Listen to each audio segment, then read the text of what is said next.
Assalamualaikum warahmatullahi wabarakatuh. Bismillahirrahmanirrahim. Alhamdulillahi rabbil alamin. Wabihi nasta'inu ala umuri dunya waddin. Wassalatu wassalamu ala syarafil anbiya'i wal mursalin Sayyidina wa maulana Muhammadin wa ala alihi wa sahbihi ajma'in, amma ba'du. Saudaraku seiman seagama, kita lanjutkan dengan kisah Nabi dan Rasul selanjutnya. Ini sudah sampai kepada kisah Nabi Saleh alaihissalam. Kepada saudara-saudaraku seiman seagama, kita harus mengenalkan tentang kisah para Nabi dan Rasul terhadap anak-anak kita. Karena di zaman sekarang manusia atau anak-anak kita khususnya yang kurang gemar membaca, tidak mau membaca tentang kisah-kisah Nabi dan Rasul-Rasulnya Allah Subhanahu wa Ta'ala. Kalau memang keadaannya susah untuk membaca, malas untuk membaca, setidaknya mendengarkan video yang berada di YouTube MSA ini, yaitu Muhammad Suhal Al-Hitami.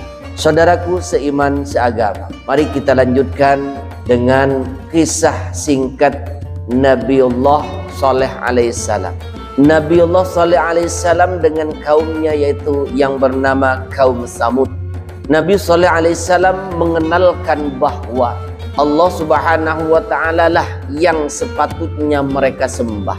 Tuhan Allah yang Maha Esa, yang telah menciptakan mereka, menciptakan alam sekitar mereka, menciptakan tanah-tanah yang subur yang menghasilkan bahan-bahan keperluan hidup mereka, menciptakan binatang-binatang yang memberi manfaat dan berguna bagi mereka, dan dengan demikian memberi kepada mereka kenikmatan dan kemewahan hidup dan kebahagiaan lahir dan batin. Tuhan yang Esa itu adalah Allah Subhanahu wa Ta'ala yang harus mereka sembah, dan bukan patung-patung yang mereka buat, bukan patung-patung yang mereka pahat dari batu kemudian dibentuk, kemudian disembah, padahal patung-patung tidak memberikan manfaat sama sekali. Akan tetapi kaum Samud tetap membuat patung dan menyembahnya. Saudaraku seiman seagama, kaget dan marah kaum Samud mendengar seruan dan dakwah Nabi Saleh alaihissalam, yang bagi mereka merupakan hal yang baru yang tidak diduga akan datang dari saudara atau anak mereka sendiri. Maka serentak ditolaknya ajaran Nabi Saleh alaihissalam itu, seraya berkata mereka kepadanya, "Wahai Saleh, kami mengenalmu seorang yang pandai, kami mengenalmu seorang yang tangkas dan cerdas. Pikiranmu tajam dan pendapat serta semua pertimbanganmu selalu tepat. Pada dirimu kami melihat tanda-tanda kebijakan dan sifat-sifat yang terpuji. Kami mengharapkan dari engkau sebetulnya untuk memimpin kami menyelesaikan hal-hal yang rumit yang ada pada diri kami, memberi petunjuk dalam soal-soal yang gelap bagi kami, dan menjadi ikutan dan kepercayaan kami dikala kami menghadapi krisis dan kesusahan. Akan tetapi segala harapan itu menjadi meleset, dan kepercayaan kami kepadamu tergelincir hari ini dengan tingkah lakumu dan tindak tandukmu yang menyalahi adat istiadat dan tata cara hidup kami."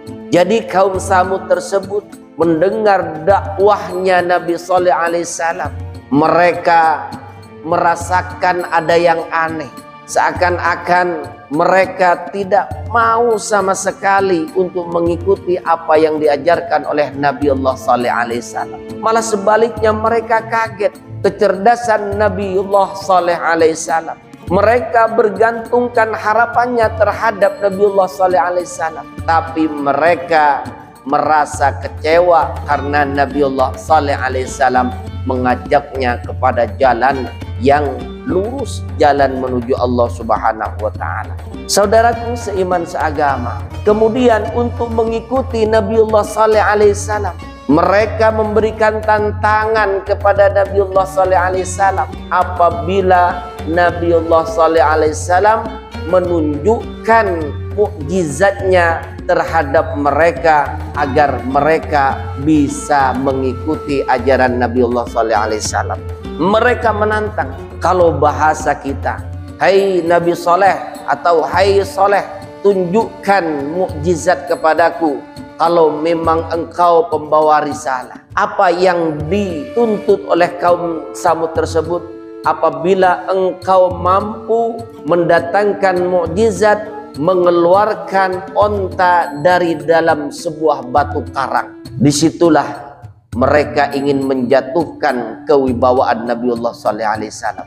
Akhirnya Nabiullah Sallallahu Alaihi Wasallam berdoa kepada Allah Subhanahu Wa Taala agar diberikan mukjizat, bisa menciptakan, bukan bisa menciptakan, akan tetapi Allah menciptakan unta tersebut dan keluar dari batu karang yang ditunjuk oleh kaum Samud tersebut. Nah, terjadilah ketika Nabiullah Sallallahu Alaihi Wasallam berdoa kepada Allah Subhanahu Wa Taala, tiba-tiba batu karang yang besar tersebut terbelah menjadi dua. Keluarlah seekor onta, onta betina. Kemudian berbicara Nabiullah Sallallahu Alaihi Wasallam, hai kaum Samud, jangan kau ganggu ontanya Allah Subhanahu Wa Taala. Biarkan dia makan di buminya Allah, biarkan dia minum di buminya Allah, biarkan dia makan dan minum sesukanya ontanya Allah Subhanahu Wa Taala. Akhirnya unta betina tersebut jalan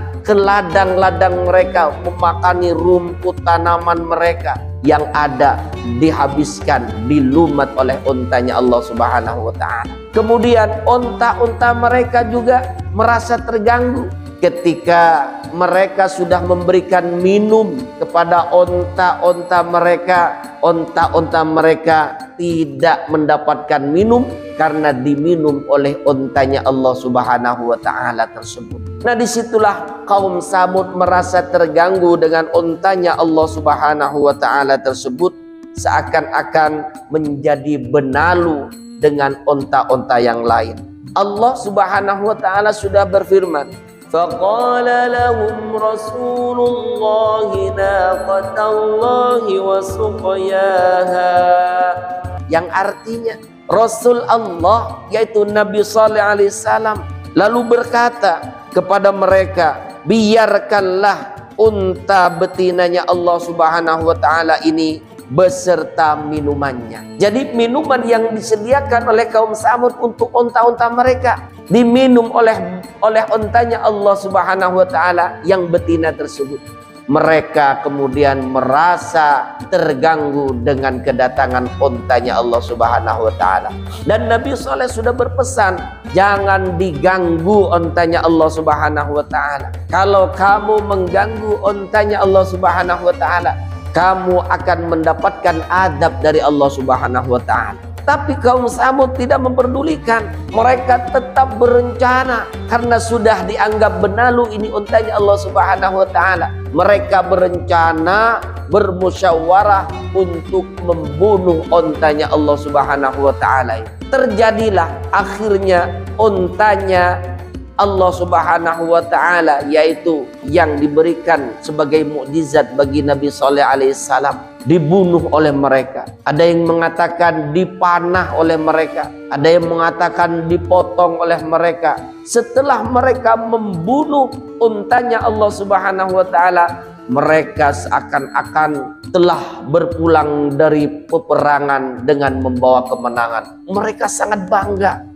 Akhirnya mereka mendapatkan hadiah dari pembesar kaum Samud, hadiah yang begitu luar biasa karena sudah mampu membunuh untanya Allah Subhanahu Wa Taala. Kemudian apa yang terjadi sesuai dengan yang diucapkan oleh Nabiullah Sallallahu Alaihi Wasallam benar-benar terjadi. Akhirnya mereka diazab oleh Allah Subhanahu Wa Taala, rata semuanya dengan tanah karena sudah membangkang dengan dakwah yang disampaikan oleh Nabi Sallallahu Alaihi Wasallam. Saudaraku seiman seagama, ini adalah sekelumit atau kisah singkat tentang Nabiullah Sallallahu Alaihi Wasallam yang begitu luar biasa perjuangannya terhadap kaumnya yang membangkang terhadap Allah Subhanahu Wa Taala. Akhirnya mereka disapu rata oleh Allah Subhanahu Wa Taala. Kaum muslimin, saudaraku seiman seagama, marilah kita harus mentaati terhadap apa yang diperintahkan oleh Allah Subhanahu wa taala. Sekian, terima kasih. Wallahul muwaffiq ila aqwamit thoriq. Wassalamualaikum warahmatullahi wabarakatuh.